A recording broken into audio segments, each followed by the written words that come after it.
As the sun slipped behind the hills, the village settled into the evening it cherished most. The hour grandmother's basket came out. Everyone knew what it meant. Whenever that basket appeared, another story was about to leave it. "Come closer, my children," she said. "People ask what destroys a home. Some say poverty, some say sickness, some blame bad luck." She shook her head. "No. Many families survive all those things. What destroys a home is when a person keeps carrying the roof while the other quietly removes the pillars beneath it." The fire crackled. No one moved. Marriage was never meant to be a race where one person runs while the other rides on their back. Tonight I will tell you of a woman whose heart overflowed with kindness, and a lesson she paid dearly to learn. Love may comfort, love may encourage, but love cannot build a future for someone who refuses to build one for himself. She lifted her eyes to the fire. It begins with a woman named Bimpe. Welcome to the Afro Tales with Kemi, where African stories are told slowly, honestly, and with meaning. This channel is more than a show. It is the foundation of the Afro Tales Academy, a movement built on one belief: that African wisdom should shape how we lead, how we train, and how we govern. If you have ever felt that in your bones, you are already part of this. So sit back, open your heart, and walk with me through today's tale, told as always the African way. I am Kemi Iwalesi. Long before Bimpe became someone's wife, she had already become someone her community respected. She rose before the sun, said her prayers, and by the time most people were still asleep, she was already building tomorrow. She worked as an administrative manager at one of the state's leading manufacturing companies, known not for talking the loudest, but for always delivering. And on weekends, she ran a second life, supplying cement, iron rods, and building materials to construction sites across the state. One satisfied client became two became 10. She never cut corners, never delayed a worker's pay, and her word became stronger than most written contracts. Block by block, salary by salary, she was building her own house too. No loans, no shortcuts, only patience. Sometimes she sat alone in its unfinished rooms and imagined the laughter that would one day fill them. To strangers, it was just an uncompleted house. To Bimpe, it was hope built in concrete. Grandmother smiled gently. "A good name is like a clay pot, my children. Many years to mold, many days to dry beneath the sun. Yet one careless hand can shatter it forever." Bimpe did not know that her name, her savings, her friendship, and even that beautiful house were about to be tested. Because when life seemed to be unfolding exactly as she'd planned, love came knocking. And some visitors do not enter your life carrying bags. They enter carrying appetites. At a colleague's wedding, a mutual friend brought a man to meet her. "Bimpe, I would like you to meet Kunle." He was intelligent, well-read, unhurried in the way he spoke about business, faith, and the future. He didn't boast, he simply dreamed aloud. And for the first time in years, Bimpe found someone who seemed to understand her ambition. Friendship became something, but life had dealt Kunle a blow. Months before their wedding plans began, his company restructured and he was let go. He searched tirelessly, applications, interviews, calls to old colleagues. Every rejection stole a little more of his confidence until the cheerful man Bimpe had met slowly grew quiet. When nothing materialized, He relocated to her city for a fresh start. She welcomed him without hesitation. She believed a hard season didn't define a man's future. Her aunt pulled her aside. I like the young man, but is this the right time? Why not let him settle first? Her uncle added, a man who loses his work carries invisible burdens. Give him time. Bimpe listened. And still she saw what they didn't. Not an unemployed man, but a good man in a hard season. Their wedding was beautiful. As they drove away, she squeezed his hand. We'll build this life together. I promise, he said. Neither of them knew what that promise would one day cost. To his credit, Kunle didn't give up easily. But weeks became months, and something in him began to change. One night, Bimpe found him staring into the dark. I don't feel like a man anymore, he finally whispered. You go to work, you pay the bills, and I keep coming home with nothing. I've failed you. She took his hand. You haven't failed me. This is only a season. We'll find a way. Grandmother looked into the flames.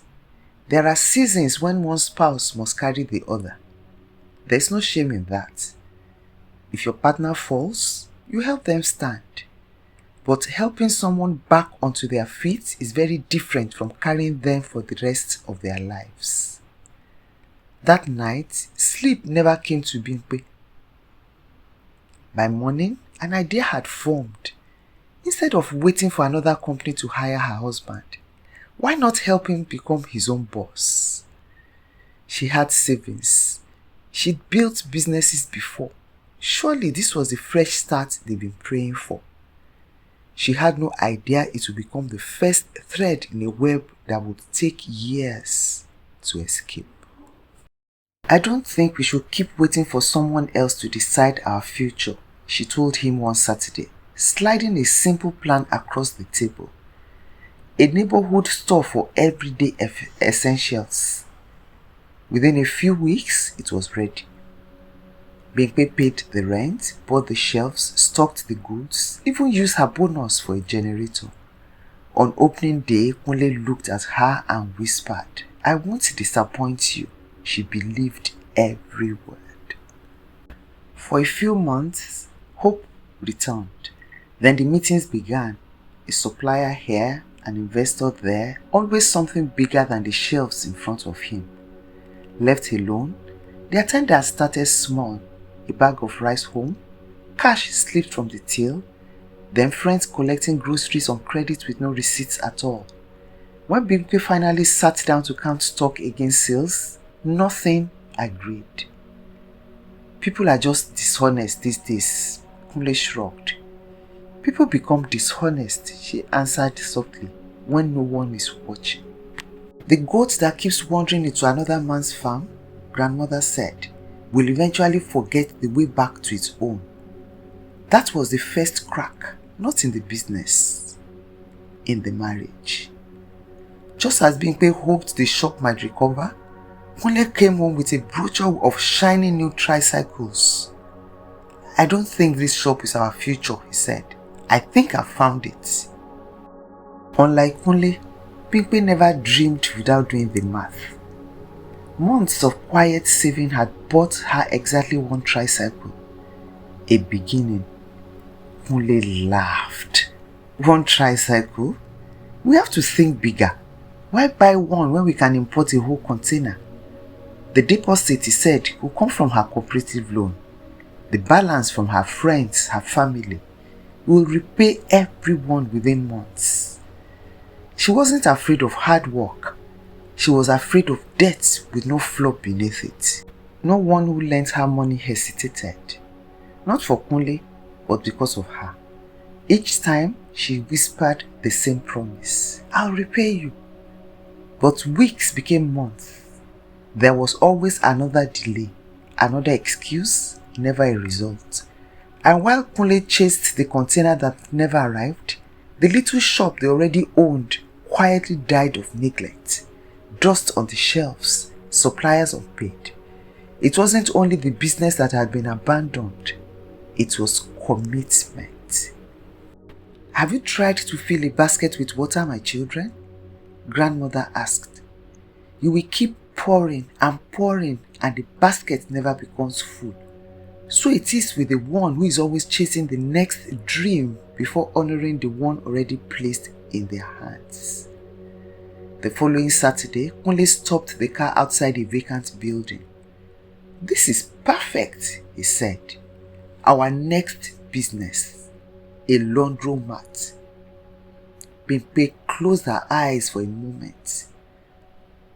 The shop, the tricycle, the loans, none of them finished, and followed her husband inside anyway. Once again, Bimpe became the builder, paying for machines, tanks, tables, a second generator, while Kunle waited to run what she built. And once again, it was her reputation that opened the doors: hotels, event planners, factories, even a prestigious event company that agreed to trust their expensive damask tablecloths to the new laundromat, simply because her name carried the promise. One hotel manager: "Madam Bimpe, if this business carries your name, then I have no worry." For a few months, it worked. Machines humming, invoices paid, only happier than he'd been in years. Then the familiar pattern returned. More meetings, less supervision. One Monday, dozens of expensive white tablecloths arrived from a weekend wedding, needed back by Thursday. The staff soaked them and waited for instructions. Only never came. By the time anyone remembered, the water had turned brown, the fabric stained, some of it beyond repair. "Madam Bimpe, our tablecloths are ruined," the caller said, voice shaking. "We trusted your company." Then quieter, the words that cut deepest. "Madam, we trusted you." That night, she went straight to their office, inspected every damaged cloth herself, and accepted full responsibility. One event manager sighed. "Your integrity is the only reason I'm not taking this to court." To protect her name, Bimpe refunded every client, selling investments, emptying savings, delaying her own house once more. Not because she's doing anything herself, but because her name had opened that door, and she would not let it close in disgrace. "Cloth can sometimes be washed again," grandmother said. "But trust, once stained, takes far longer to become white. Never use another person's good name as capital if you're unwilling to protect it." That weekend, Bimpe stood in her unfinished house for the first time in months and asked herself a question she's been avoiding. How much of her own future had she quietly sacrificed while rebuilding someone else's? Despite everything, life still had reasons to smile. Bimpe was going to be a mother. But her blood pressure was climbing, and her doctor ordered her to rest. No site visits, no stress. Kunle promised to take over her construction project himself. At home, Kunle takes her hand. "You've carried enough. Now, let me carry you. I'll supervise the sites personally." For the first time in years, she allowed herself to lean on someone else. Every evening, Kunle brought good news, receipts, photos, reassurance. She never imagined some of it was fabricated. Then a foreman's trembling voice on the phone changed everything. "Madam, the money you are sending isn't reaching the project. Oga is diverting part of it. We are afraid the building won't last."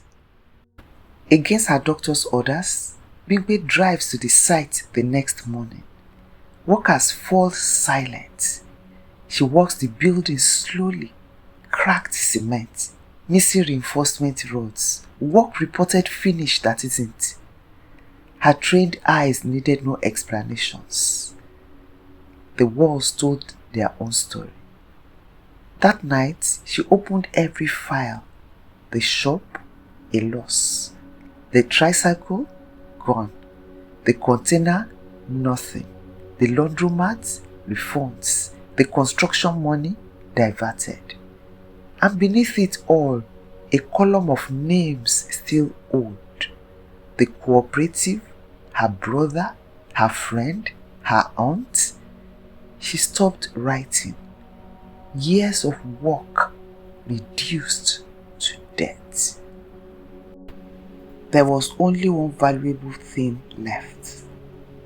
The house she'd built years before she ever met him. She walked its empty rooms one last time, remembering her father's voice. Never build your life on excitement, baby. Build it on consistency. A week later, she sold it. Some dreams don't die loudly, they live quietly. That evening, as Kunle returned cheerful with yet another idea, Bimpe raised her hand. No. She laid the folders on the table. I have carried this marriage with my salary, my business, my reputation, my friendships, my credits, and finally, my dream. She took a slow breath. Kunle, I mistook your potential for your character. Potential imagines tomorrow. Character shows up today. You don't finish, you move. You don't build, you begin. You don't protect, you assume someone else will. I have spent years rescuing dreams while my own quietly drowned. He tried to speak. She stopped him gently. I can survive losing money. I can rebuild a business. But I cannot continue financing a life that refuses responsibility. A basket carried by two reaches the market, grandmother said. But when only one person keeps lifting, the basket does not become lighter. The carrier simply becomes weaker. Love should help another person grow. It should never become permission for them to stop growing. A boy asked, Grandma, did Kunle ever change? She smiled. That's another story. The children laughed. Then quietly she added, but whether Kunle changed was never Bimpe's greatest victory. Her greatest victory was the day she finally changed. She rested a weathered hand on the basket. Now, my children, take this wisdom and place it carefully in your own basket. For a story only changes a life when its lesson is carried home.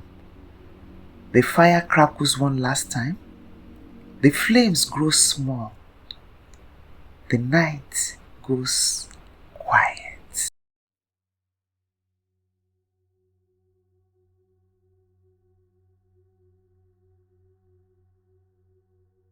Every story is a mirror. Where did you see yourself in this one? When the drum speaks, Africa remembers. When stories rise.